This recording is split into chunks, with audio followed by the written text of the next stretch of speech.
நம்ம பெருசா ஒண்ணும் ஆசைப்படுறதில்ல. நம்ப நல்லா பசிக்கும்போது சாப்பிடணும்னு ஆசைப்படுறோம். அதுவும் நமக்கு பிடிச்சமான உணவு நம்ம சாப்பிட்டா சொல்லவே வேணாம். ரொம்ப சந்தோஷமாயிடுவோம் நம்ப. சின்ன சின்ன குழந்தைங்க மாரி தான் இன்னைக்கும் நம்ம வாழ்ந்துட்டுருக்கோம். நம்ப என்னதான் கோவப்பட்டாலும், யார்கிட்ட நம்ம என்னதான் எதிர்த்து பேசினாலும், மனசளவுல நம்ம குழந்தையா தான் இருக்கோம். அந்த குழந்தைக்கு சின்னதா ஒரு சாக்லேட் வாங்கி குடுத்துட்டா போதும். அதுதான் அதுக்கு உலகம். உலகமே அது கைக்கு வந்துட்டா மாரி அது சந்தோஷப்படும். நாமும் இன்னைக்கு அப்படிதான் இருக்கோம். பசிக்கிற நேரத்தில நம்ம சாப்பிடணும். "முருகா எனக்கு இந்த சாப்பாடு கிடைச்சது. ரொம்ப நன்றின்னு" சொல்லுவோம். அதே மாரி நம்ம உடுத்துறதுக்கு ஒரு நல்ல ஒரு உடை, நம்ம பிடிச்ச மாரி நம்மளுக்கு ட்ரெஸ் அமைஞ்சு போச்சுன்னா, நம்ம ரொம்ப சந்தோஷப்படுவோம். அதுவும் இன்னொரு விஷயம், முக்கியமான விஷயம் என்னன்னா, நம்ம பிடிச்சவங்க நம்ம கூட இருக்கணும். எப்பவுமே அவங்க கை பிடிச்சு நம்ம இருக்கணும். நமக்காக அவங்க விட்டு தர்றதும், அவங்களுக்காக நம்ம விட்டு தர்றதும், அன்பை பரிமாறிக்கிட்டே இருக்கணும். எப்பவுமே நம்ம இணை பிரியாம ஒண்ணா இருக்கணும்னு ஆசைப்படுவோம். அதே மாரி அதிகமா ஒண்ணும் பணம் வேணாம். எங்க தேவைக்கு ஏத்த பணம் இருக்கணும். பணம் இல்லையே நாங்க ஏங்கவே கூடாது. எங்களுக்கு ஏதாவது ஒரு விஷயம் நம்ம தேவையா இருந்தா, அந்த தேவைக்கு அதிகமாவே நமக்கு பணம் இருக்கணும். அடுத்தவங்களுக்கு குடுத்து உதவுற அளவுக்கு நமக்கு பணம் வேணும்னு தான் நம்ப ஆசைப்படுறோம்.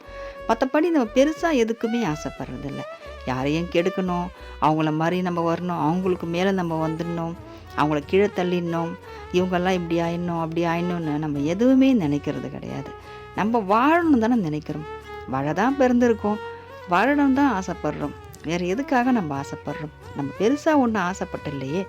இதெல்லாம் ஒரு நியாயமான ஆசை தான் நமக்குள்ள இருக்குது. அதனால முருகர் நம்மள நிச்சயமா வாழ வைப்பாரு. இப்பவும் நம்ப அவரால வாழ்ந்துட்டு தான் இருக்கோம். ஆனா சில சில துன்பங்கள், கஷ்டங்கள், துயரங்கள், இந்த வறுமை தொல்லை, பற்றாக்குறை, பிள்ளைங்க கேட்கறது வாங்கி தர முடியல, தாய் தகப்பன் கேட்கறது வாங்கி தர முடியல, சில பொருள் வாங்கி குடுத்தா, சில பொருள் வாங்கி தர முடியல. ரொம்ப சிக்கலான சூழ்நிலை நமக்கு இருக்கு. அதனால தான் நம்ம மனம் வருந்தி போறோம். நியாயமா நம்ம வாழ்றதுக்கு என்னவோ அது முருகன் தருவார். நம்ம பிடிச்ச உணவே சாப்பிடுவோம். பிடிச்ச உடையே நம்ம உடுத்துவோம். பிடிச்சவங்களோடையே நம்ம வாழ்க்கை நிச்சயமா அமையும். முருகர் அமைச்சு வைப்பார். அப்படி நம்ம பிடிச்சவங்க நம்மளை விட்டு போயிருந்தாலும் சரி, அது நமக்கானவங்க அவங்க இருக்க மாட்டாங்க. கடவுள் நமக்காக ஒருத்தவங்களை கொடுப்பாரு. அவங்க நமக்கு ரொம்ப ரொம்ப பிடிச்சமானவங்களாவும் இருப்பாங்க. கண்டிப்பா முருகர் நம்மளுக்கு பிடிச்சமானவங்கள தான் கொடுப்பாரு. கடைசி வரைக்கும் நம்ம வாழ்க்கை சீரும் சிறப்புமா இருக்கிறதுக்கு முருகர் நம்ம கூடவே இருப்பார். விலகி போவே மாட்டார்.